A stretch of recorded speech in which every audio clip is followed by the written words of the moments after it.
അവിടുന്ന് അടിയൻ്റെ ഹൃദയത്തിലേക്ക് ഓടി വരണേ.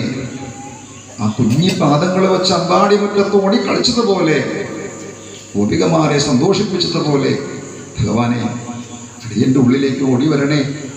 അടിയൻ്റെ ഹൃദയത്തിലും പിച്ചു വച്ച് നടക്കണേ ഭഗവാനെ.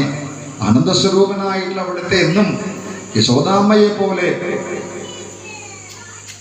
വാത്സല്യത്തോടു കൂടിയിട്ട് വളർത്തിക്കൊണ്ടുവന്ന ആ അമ്മയെ പോലെ ഞങ്ങൾക്കും സാധിക്കണേ. രാധാദി ഗോപികമാരെ പോലെ ഇവിടുത്തെ പ്രേമിക്കാൻ സാധിക്കണേ. ഒരു കാമുകനായിട്ട് രുക്മിണ്യാദി പത്നിമാരെ പോലെ അങ്ങയെ ഒരു ഭർത്താവായി കാണാൻ ഇതൊക്കെ അടിയങ്ങൾക്കും സാധിക്കണേ ഭഗവാനെ. അടിയങ്ങൾക്ക് അതിനുള്ള യോഗ്യത ഒന്നുമില്ല.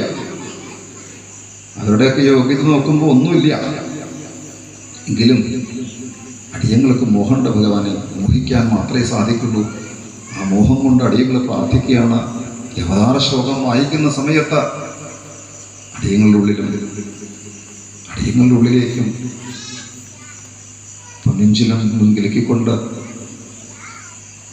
പൊൻവേണു ഊതിക്കൊണ്ട് ഓടി വരണേ എന്ന് പ്രാർത്ഥിച്ചുകൊണ്ട് ആ കൃഷ്ണാവതാരത്തിലേക്ക് നമുക്ക് പ്രവേശിക്കാം. തൃതീയോധ്യായ